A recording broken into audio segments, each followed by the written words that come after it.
357장 찬송하십니다. 357장.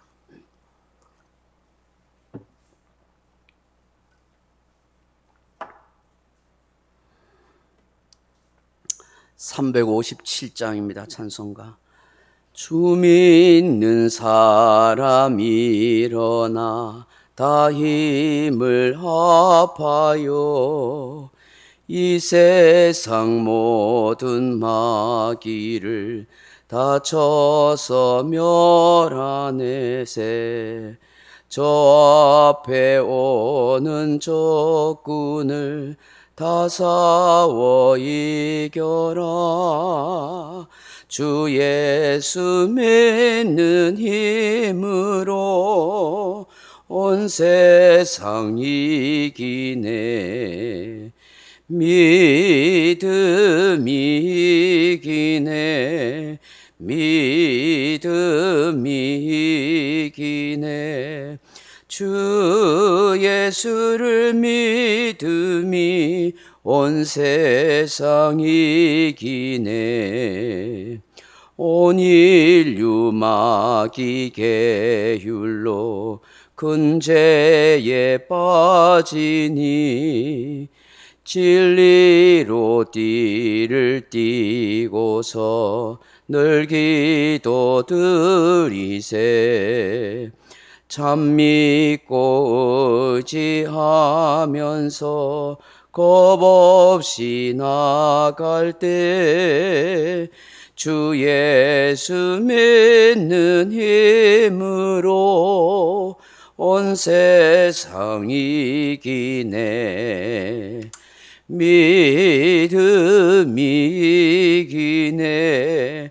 믿음이 이기네.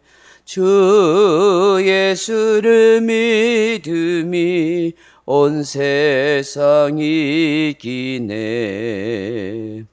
끝까지 이긴 자에게 흰 옷을 입히고 또 영생 복을 주시니 참 기쁜 일일세.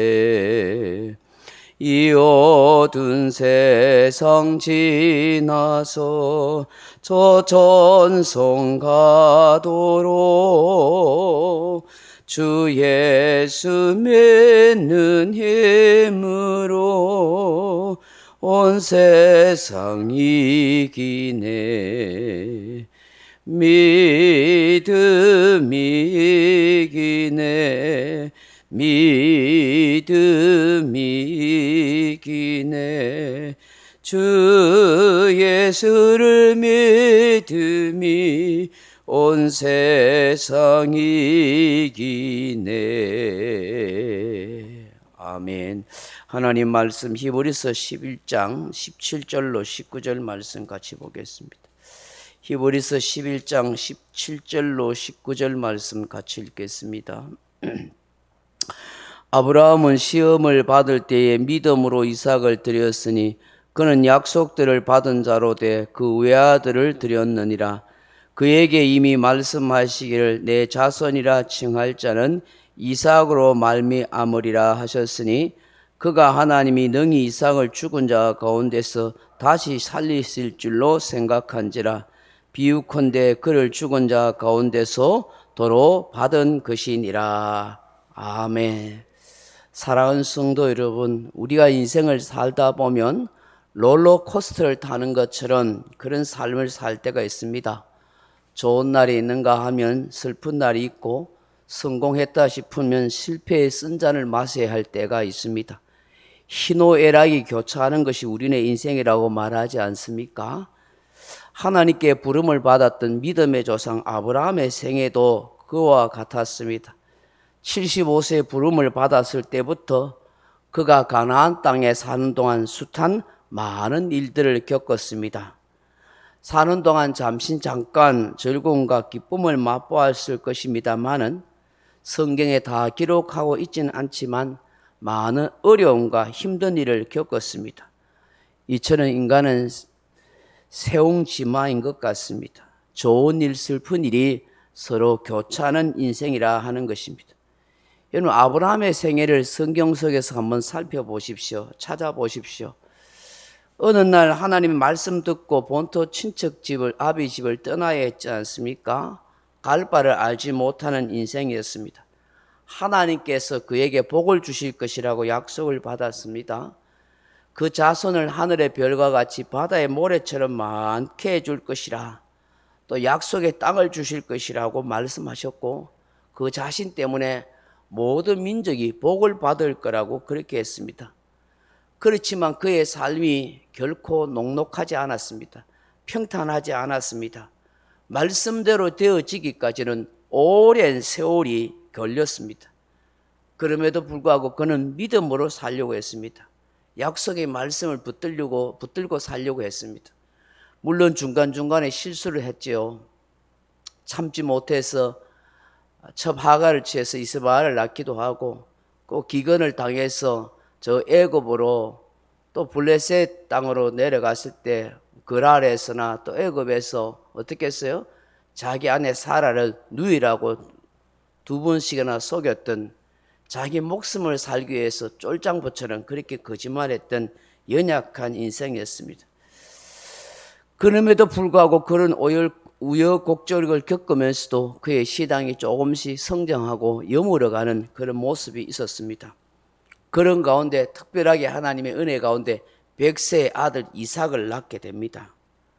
그런데 그 아들이 잘 자라는 가운데 전혀 예기치 않은 일이 발생하지요. 어느 날 하나님이 아브라함을 부르셔서 네 아들 독자 이삭을 모리아산에 번제로 바치라, 그렇게 말씀합니다.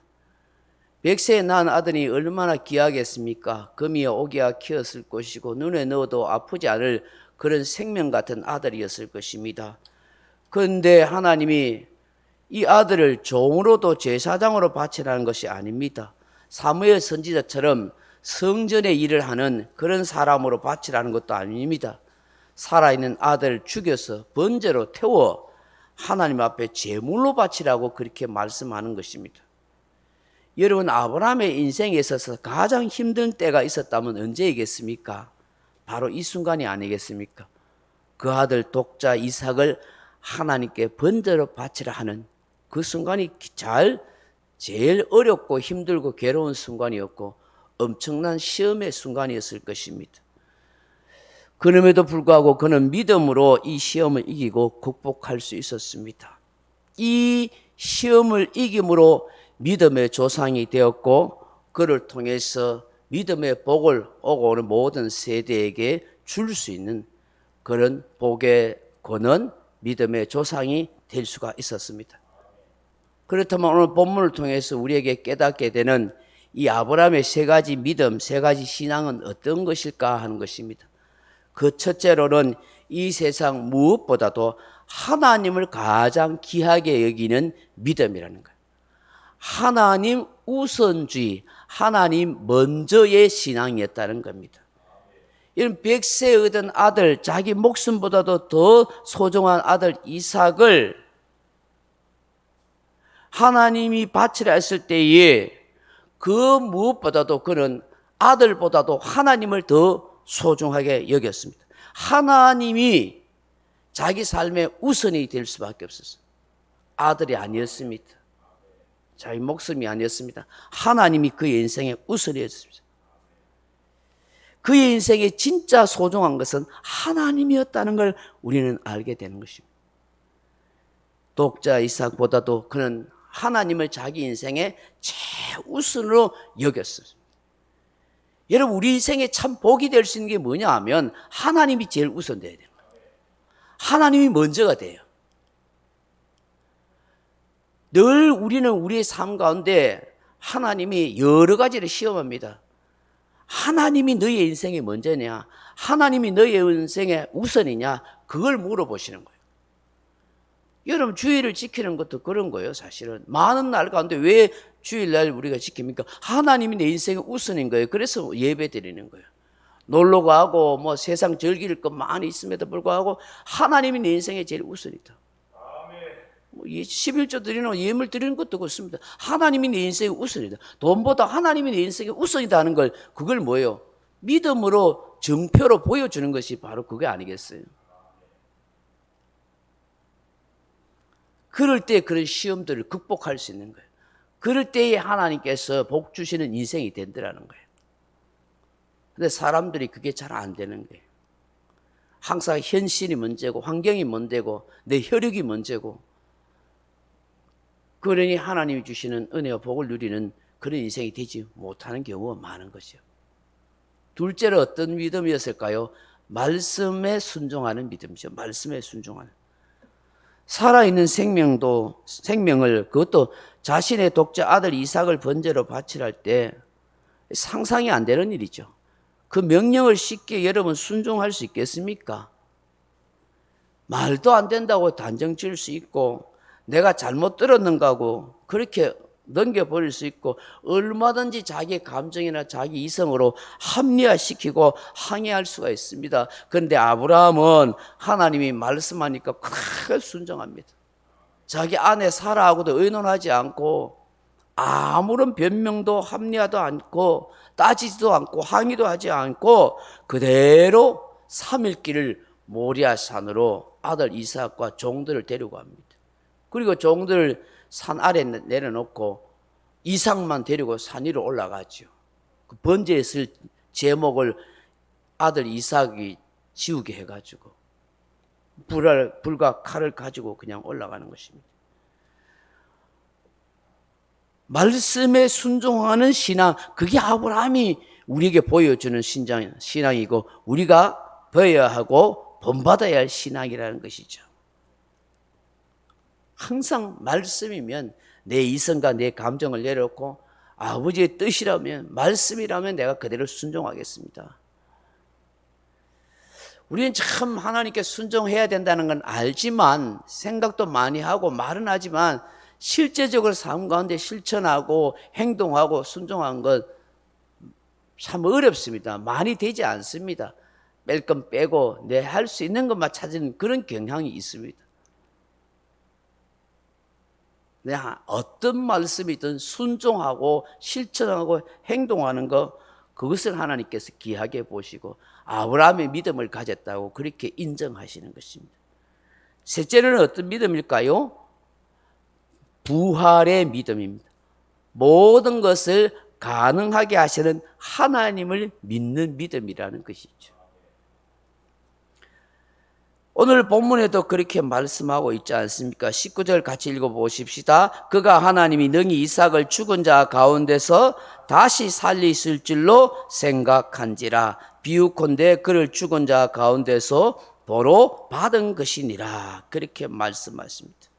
이것이 아브라함이 지닌 믿음의 핵심입니다. 내가 아들을 죽인다 할지라도 나의 하나님께서 반드시 아들을 다시 살려주실 것이라 하는 믿음이 있었습니다. 그 믿음이 있었기에 그 명령에 주저없이 순종할 수 있었습니다. 우리가 극한 환난에 당하고 역경 여러 가지 시험을 만난다 해도 좌절하지 않고 어떤 위험한 순간, 심지어 내 목숨을 내어놓는 그런 순간이 있다 할지라도 우리가 믿음을 지킬 수 있는 것은 부활의 신앙이 있어야 하는 것입니다. 온 우주의 창조자가 되시는 하나님 아버지, 전능하신 하나님에 대한 믿음이 있을 때에 죽고자 하는 자가 사는 역사가 있는 것이에요. 내가 하나님의 뜻을 이행하다가 죽는다 할지라도 하나님께서 반드시 살리실 것이에요. 아니, 다시 살리지 않는다 할지라도 나는 하나님의 영광을 위해서 그렇게 죽을 수 있다면 나는 더없이 기쁘고 즐거움이고 영광이다고 그렇게 말씀해요. 여러분, 다니엘의 세 친구 기억하십니까? 사드락과 메삭과 아벳느고가. 그 느부갓네살 왕이 그 우상을 만들어 놓고 거기에 절하지 않으면 다 풀무불에 어떻게 해요? 다 태워 죽인다고 그렇게 말했습니다. 그런데 이 다니엘의 세 친구는 어떻게 했습니까? 사람들이 주시하고 있어도 전혀 끔찍도 안 하고 그 왕의 우상 앞에 절하지도 않고 기도하지도 않았습니다. 그때 고발했죠. 그 느부갓네살 왕이 불러가지고 이제라도 너희에게 기회를 주겠다. 왕의 신상 앞에 절해라. 그렇게 이야기할 때 그 사드락과 메삭과 아벳느고 그 다니엘이 세 친구는 어떻게 했어요? 왕이여, 왕이 만든 금시상에게 우리는 절하지 않을 것입니다. 풀무불에 던져 넣을지라도 우리는 결코 절하지 않겠습니다. 그 풀무불 속에서 하나님이 우리를 건지실 줄 믿지만 그리 아니하실지라도 우리는 결코 왕의 신상 앞에 절하지 않겠습니다. 그렇게 얘기한 거예요. 하나님이 풀무불 속에 우리를 건져내실 거 믿는다. 그런데 안 건져내도 그 자리 거기서 불 태워 죽는다 할지라도 어떻게 해요? 우리는 왕의 신상 앞에는 절하지 않겠습니다. 왜? 우리는 죽더라도 살아계신 하나님만 섬기면서 그렇게 믿다가 죽겠습니다.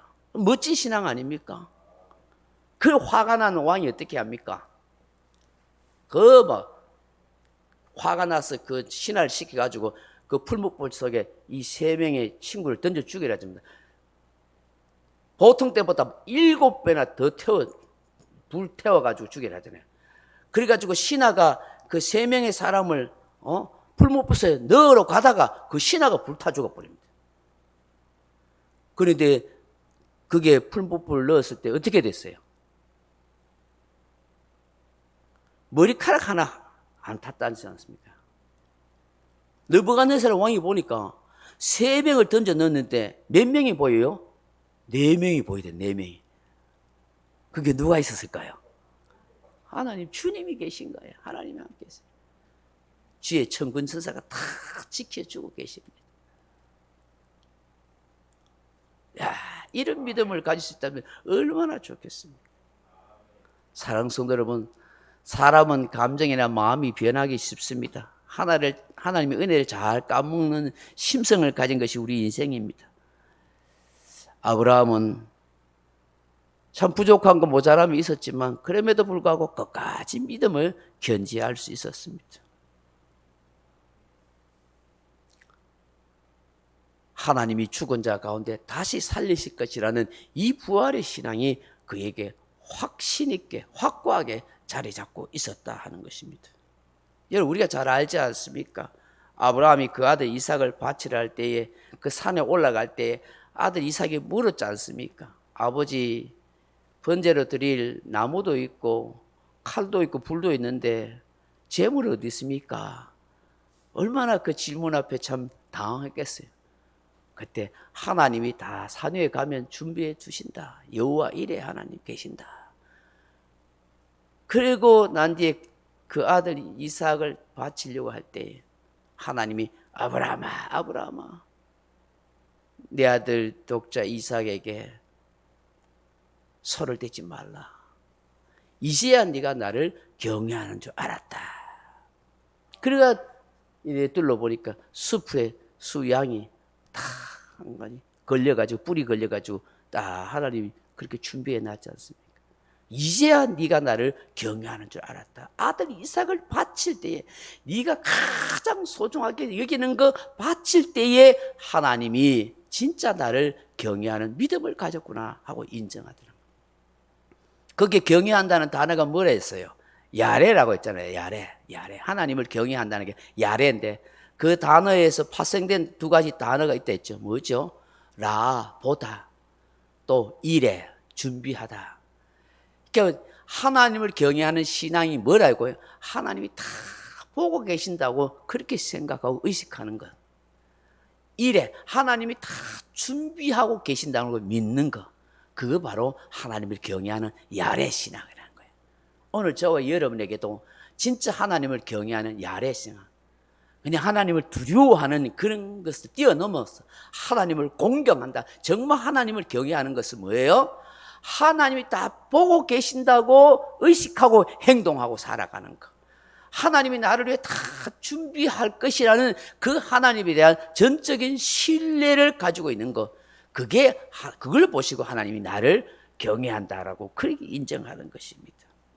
오늘 아브라함 같은 이 세 가지 믿음, 신앙을 저도 여러분도 꼭 가졌으면 좋겠습니다. 하나님을 잘 우선을 여기는 신앙.